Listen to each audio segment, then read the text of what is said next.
If you're looking for an Apple Pencil alternative that's perfect for jotting down some notes during a meeting or in the classroom, but you don't want to spend $129 for the Apple Pencil 2 or $99 for the original Apple Pencil, which depends on which iPad you're using, then the Adonit Note might be a good option for you.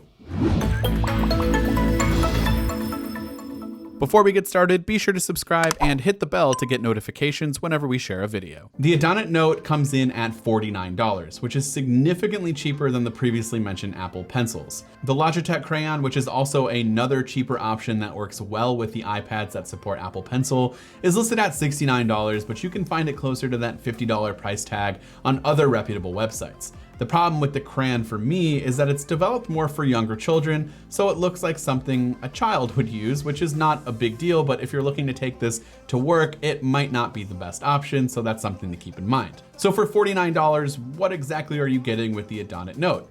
Well, in my opinion, you're getting a pretty good Apple Pencil alternative that works just as well as the Apple Pencil. At least in terms of latency, I really haven't been able to tell much of a difference when writing, and it's been extremely comfortable in the hand. I've been using the second generation Apple Pencil when the iPad Pros came out, and then I switched back to the original Apple Pencil for this video to kind of test everything out.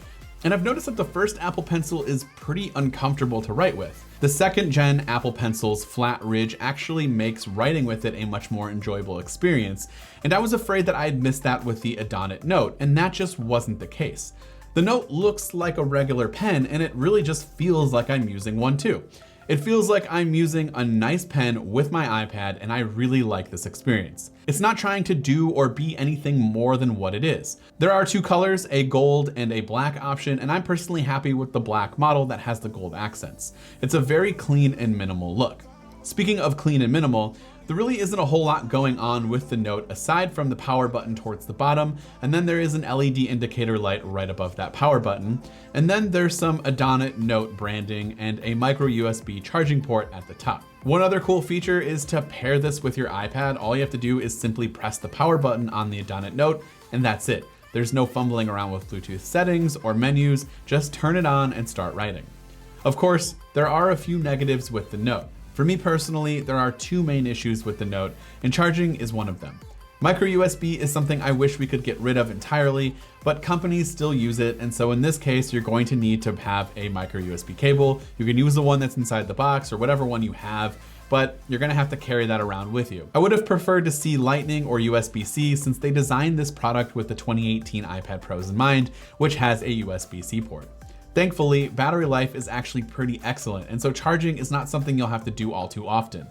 You can use the Note for like 12 straight hours on a full charge, and there is a quick charge feature that provides you with 1 hour of battery life in just 4 minutes.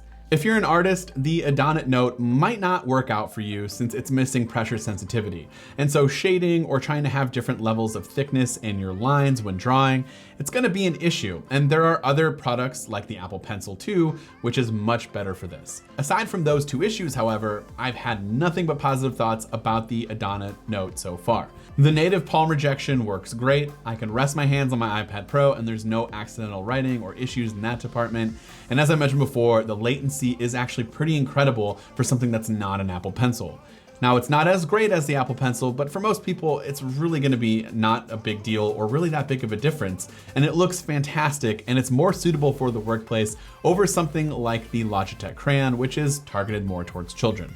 I know the Apple Pencil 2 has a lot more features built in, and it is a great option. It's just much more expensive than the Adonit Note.